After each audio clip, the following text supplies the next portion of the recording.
हामी सबैजनालाई आशा चाहिन्छ है त। आशा बिना मान्छे बाँच्न सक्दैन। मान्छे आशामै बाँचेको हुन्छ। सबैले आशा गरेको हुन्छ। किसानले त्यो बिउ छर्दा छर्दै पनि त्यो ठुल्ठुलो मकैको घोगा फलेको कहिले कल्पना गर्छ, धानको बाला झुलेको त्यो आशामै फल्छ भनेर नि। त्यो आशा छैन भने त्यो किसानले खेती किसान नै गर्दैन नि, हैन। व्यापार व्यवसाय गर्नेहरूले चाहिँ भोलि गएर व्यवसायबाट म लाभ लिन्छु, यसरी बढ्छ, त्यो आशामै उनीहरूले लगानी गरेको हुन्छ। मान्छेले आफ्नो अध्ययन थाल्दाखेरि एक दिन म पुरा गर्छु, उसको आशा हुन्छ, म सिक्नेछु, म बुझ्नेछु, सबै कुरोको आशा हुन्छ। मान्छे आशामा बाँचेको हुन्छ। आशा बिना बाँच्न गाह्रो हुन्छ। आशाहीन जीवन अति नै डरलाग्दो जीवन हो। आशाहीन जीवन दयनीय जीवन हो। आशाहीन जीवन र अघि नै मैले भने डरमा बाँचेको जीवन र आशाहीन जीवन तपाईँले घिसारेको जीवन हो। त्यसको कुनै अर्थ छैन। त्यसको लागि परमेश्वरले हामीलाई सृष्टि गर्नुभएको होइन। त्यसको लागि परमेश्वरले हामीलाई बोलाउनु भएको होइन। आशाहीन जीवन कसैले छान्नु भएको छ भने विचार भन्नुभयो के रह्यो र त अरूसँग? त्यो तपाईँको छनौट। हामी सबैजनासँग आशा हुन्छ। आशामा हामी बाँचेका हुन्छौँ। अहिले यो संसारमा हेर्ने हो भने थुप्रै मान्छेहरू आशाहीन जीवन जिरहेका छन्। आशा छैन उनीहरूको जीवनमा। निराशाको जीवन जिरहेका छन्। कतिजनाको उनीहरूको विवाहको आशै छैन। मेरो विवाह कहिले टिक्छ कि टिक्दैन, कति दिन टिक्छ थाहै छैन। कतिजनासँग त्यो छोराछोरीको आशै छैन। अब मेरो छोराछोरीसँग केही आशै छैन। कतिजनाले भनेको सुन्नु भएको छ, मेरो निम्ति मरिसक्यो, तिनीहरू मेरो निम्ति मरिसक्यो भनेको आशा छैन भने। आशा धेरैजनासँग मान्छेसँग आशा बिनाको जीवन छ। कतिजनाको स्वास्थ्यको आशै छैन। मेरो जीवन त यत्तिकै हो, म कहिले पनि जाति हुँदिनँ, जिन्दगीभरि औषधि खाइराख्नु पर्ने।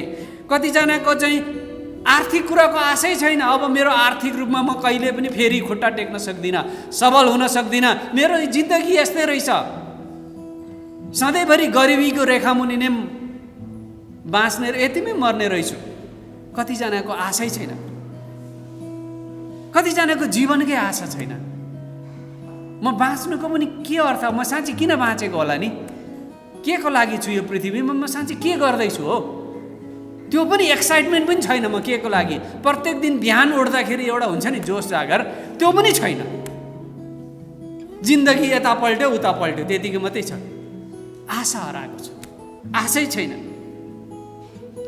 कतिजनाको त जीवनको आशै छैन। कतिजनाको त मृत्युको पनि आशा छैन। मरेर पनि के हुने हो थाहै छैन। मर्ने पनि के हो थाहा छैन। किन मर्ने हो, मरेपछि के हुन्छ त्यो पनि थाहा छैन। कतिजनालाई अनन्त जीवनकै आशा छैन। कल्पना गर्नुहोस्, कति दयनीय जीवन। केही कुराको आशा छैन, केही छैन। उनीहरू जस्ट अस्तित्वमा छन्। यसो काहीँ छ, अस्तित्वमा छ, तर के को लागि, जीवनको उद्देश्य के हो, केही छैन। किनभने आशाहीन जीवन, निराशाको जीवन, आशा बिना पनि मान्छे बाँचेको छ। अनि बाइबलले के भन्छ? यो आशाहीन को चाहिँ आशाहीन हुन्छ? आशै नभएको मान्छे चाहिँ को प्राय? बाइबलले चाहिँ यसो भन्छ। अयुबको पुस्तकमा 27 अध्यायको 8 पदमा यसरी लेखिएको छ, किनकि ईश्वरहीन मानिस नाश हुँदा त्यसको के आशा हुन्छ र? जब परमेश्वरले त्यसको प्राण लिइहाल्नुहुन्छ त्यसको के आशा हुन्छ र? वचनले चाहिँ के भन्छ भन्दाखेरि ईश्वरहीन मान्छेको चाहिँ आशा हुँदैन। जो मानिस परमेश्वरलाई चिन्दैन, जसको जीवनमा परमेश्वरको कुनै स्थानै छैन, ईश्वरहीन जीवन, नास्तिक जीवन जिरहेको छ भने त्यो त ठोक्वा निश्चित हो। आशाहीन जीवन त उनीहरूकै पोल्टोमा हो, उनीहरूकै भागमा पर्छ। बाइबलले त्यही भनेको छ, परमेश्वर बिनाको जीवन आशाहीन जीवन। तर विडम्बना, कतिजना परमेश्वरलाई चिनेका मान्छेहरू पनि आशाहीन जीवन जिरहेका छन्। त्यो अर्को पार्ट हो, त्यसलाई अहिले केलाउँला हामी है, समय भए पनि। तर म पहिला कुरा गर्दैछु, वचनले के भन्छ भने ईश्वरहीन मानिसको नाश हुँदा त्यसको केही आशा हुँदैन। ईश्वरहीन मानिस आशाहीन हुन्छ। अर्को चाहिँ कुन चाहिँ मान्छेसँग आशा हुँदैन भन्दा बाइबलले यसो भन्छ, अयुबकै पुस्तकमा म 8 अध्यायको 13मा यसो भनेको छ, ईश्वरहीन मानिसको आशा नष्ट भएको हुन्छ। ईश्वरहीन मानिसको आशा नष्ट भएको हुन्छ। फेरि पनि दोहोरिएर अयुबकै पुस्तकमा हामी के पाउँछौँ भन्दाखेरि ईश्वरहीन मानिस तिनीहरूको आशा हुँदैन, नष्ट भएर गएको हुन्छ।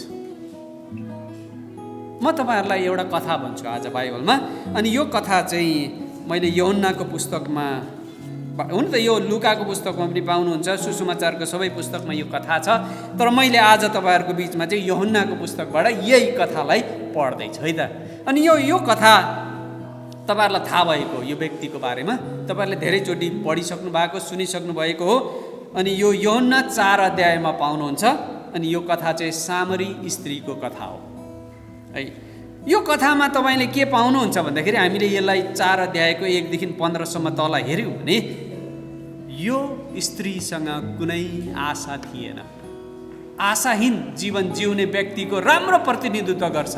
आशाहीन जीवन जिउने व्यक्तिहरू प्रशस्तै छन्, त्यो मध्येबाट एउटा प्रतिनिधि पात्र तपाईँले हेर्नुहुन्छ भने बाइबलमा यो स्त्री पनि हो, सामरी स्त्री। उसको कुनै आशा थिएन, उसको जीवनको कुनै आशा थिएन। उसको जीवनलाई तपाईँले हेर्नुहुन्छ भने उसले चाहिँ सबै कुरो के भनौँ माया मारिसकेको, उसको जीवनमा अब सबै कुरो चाहिँ उसले हुन सक्ने जति प्रयास गरेर ऊ थाकिसकेको, गलिसकेको, सबै कुरा उसले छोडिसकेको अवस्था हो यो स्त्रीको। के भएको थियो भन्दाखेरि यहाँ कथामा पढ्नुभयो भने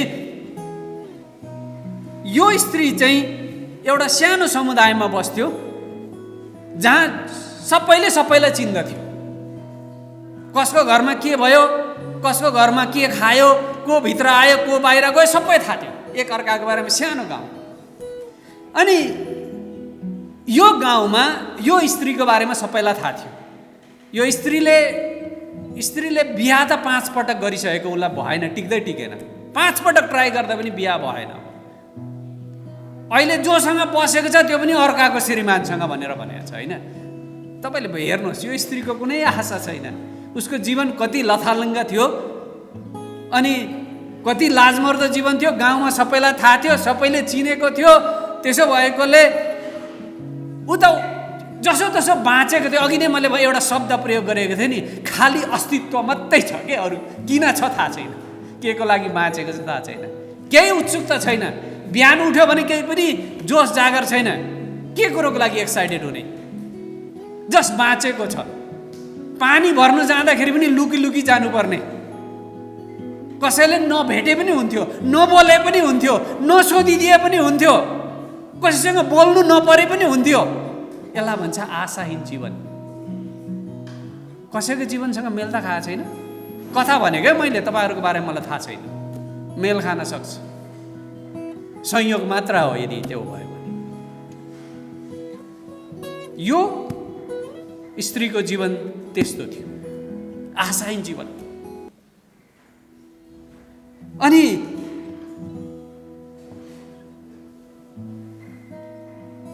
आशाहीन जीवन, उसको वरिपरिको वातावरणै त्यस्तो थियो। उसलाई कसैले बुझ्न सकेको थिएन, उसलाई कसैले विचारा भनेको थिएन। लुक्नु बाहेक, आफैलाई दोस्याउनु बाहेक अरू केही पनि थिएन। मृत्युलाई कुर्नु बाहेक अरू केही पनि थिएन। ज्यादै ज्यादै अति भयो भने मान्छेले अन्तिममा मृत्यु पर्खिनु सकेन भने अनि आत्महत्या गर्छ।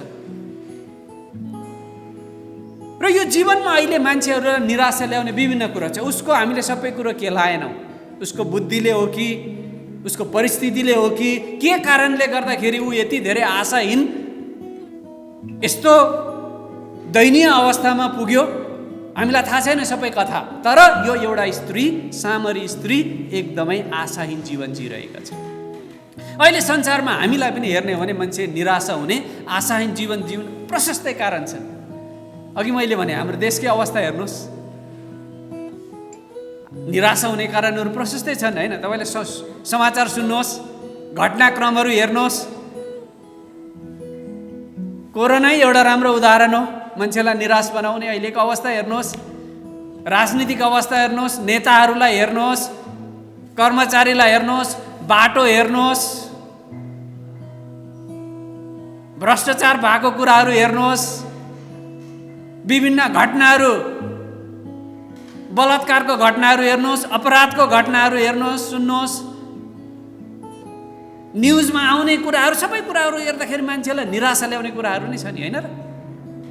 आशाभन्दा निराशा बेसी छ। स्वाभाविक हो मान्छे निराश हुनु, आशाहीन हुनु, विशेष गरेर त जसले ईश्वरलाई चिनेकै छैन। परमेश्वर बिनाको मान्छेहरू त झन् आशाहीन हुनु स्वाभाविक हो नि अहिलेको अवस्था, होइन र? अब मैले फेसबुकमा एउटा के देखेको थिएँ भने यसरी लेखेको भेटाएको थिएँ अङ्ग्रेजीमा, है, ध्यानसँगले सुन्नुहोस्। Our phones are wireless, cooking fireless, car keyless, food fatless, dress sleeveless, youth jobless, leaders shameless, relationship meaningless, attitude careless. Everything is becoming less and less.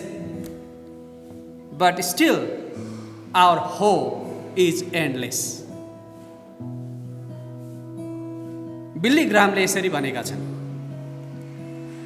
जसरी फोक्सोको लागि अक्सिजनको खाँचो पर्छ, त्यसै गरी संसारमा हाम्रो बचावटको लागि आशाको खाँचो पर्दछ र यो बाइबल चाहिँ आशाले भरिपूर्ण छ। बुझ्दै हुन्छ? म फेरि दोहोऱ्याएँ है त। जसरी फोक्सोको निम्ति अक्सिजन आवश्यक छ, यो संसारमा बाँच्नको निम्ति हामीलाई आशाको आवश्यकता पर्छ। आशा बिना बाँच्न सकिँदैन, हामीसँग आशा हुनुपर्छ। अनि यो बाइबल चाहिँ आशाले भरिपूर्ण छ।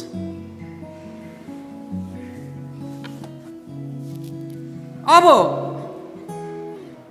यो सामरी स्त्री आशाहीन थियो, उसको जीवनमा केही आशा थिएन। अनि एक दिन येशू ख्रीष्टसँग जम्का भेट हुन्छ अनि यो स्त्रीको जीवन पुरै परिवर्तन हुन्छ। हिजोसम्म, अहिलेसम्म आशा नभएको मान्छे एकैछिनमा आशाले भरिपूर्ण हुन्छ। एकैछिनमा कालो मान्छे गोरो भइजान्छ। त्यसलाई अङ्ग्रेजीमा ट्रान्सफर्मेसन भन्छ, होइन? नेपालीमा हामी परिवर्तन भन्छौँ। परिवर्तन भइटो पलेको होइन है, देखावटी होइन यो। जुन दिन येशूसँग जम्का भेट भयो, जसरी यहाँ भेट भयो, यो अप्रत्याशित हो। यसरी जीवन परिवर्तन भयो। यस्तो आशाहीन मान्छे हिजोसम्म, अहिले भर्खरैसम्म यो स्त्रीको जीवनमा केही आशा थिएन। लुकेर हिँड्ने, कोहीसँग बोल्नु नपरे तापनि हुन्थ्यो भन्ने, त्यसै कारण त 12 बजेतिर पानी भर्न जान्थ्यो। कोही इनारमा नभएको बेला बाटोतिर कोही मान्छे नभेटोस्। लाजमर्दो जीवन, आशाहीन जीवन अस्तित्वमा मात्रै थियो। तर एकैछिनमा येशूसँग भेट हुने बित्तिकै, येशूलाई चिन्ने बित्तिकै, येशूको उपस्थितिले, येशूको कारणले यो स्त्रीको जीवन पुरै परिवर्तन भयो, आशाले भरिपूर्ण भयो। हेर्नुहुन्छ यहाँ, तपाईँले यो पढ्नुभयो भने 15 पदसम्म मैले बढाइ चढाइ गरेको होइन है। पढ्नुहोस्, एक एक शब्दले यो कुरो व्यक्त गर्छ यो स्त्रीको जीवनमा कति ठुलो आशा आयो, कसरी जीवन परिवर्तन भयो एकैछिनमा। ट्रान्सफर्मेसन भन्ने कुरो यहाँ देखिन्छ। अहिलेसम्म आशाहीन व्यक्ति, निराशामा जिरहेको व्यक्ति, लाजमा, आत्मग्लानीमा,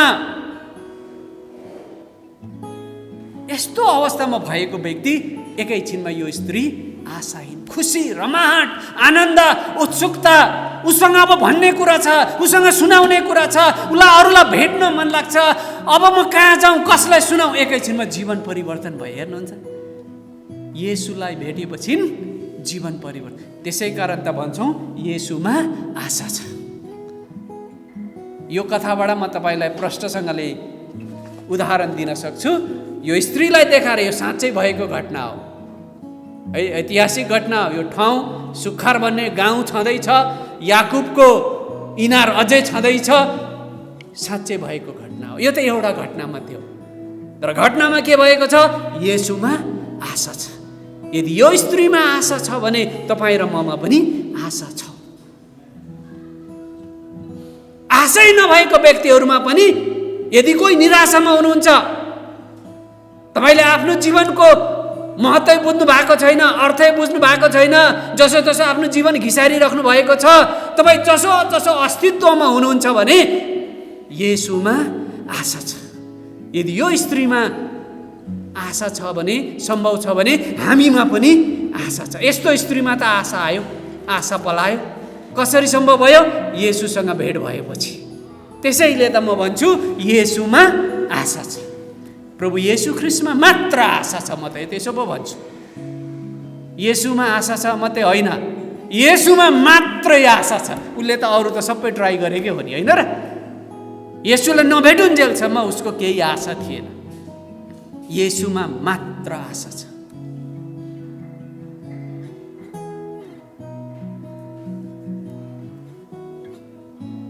तब तैँले जान्नेछस् कि म परमप्रभु हुँ, मेरो आशा गर्नेहरू निराशा हुने छैन। आमेन।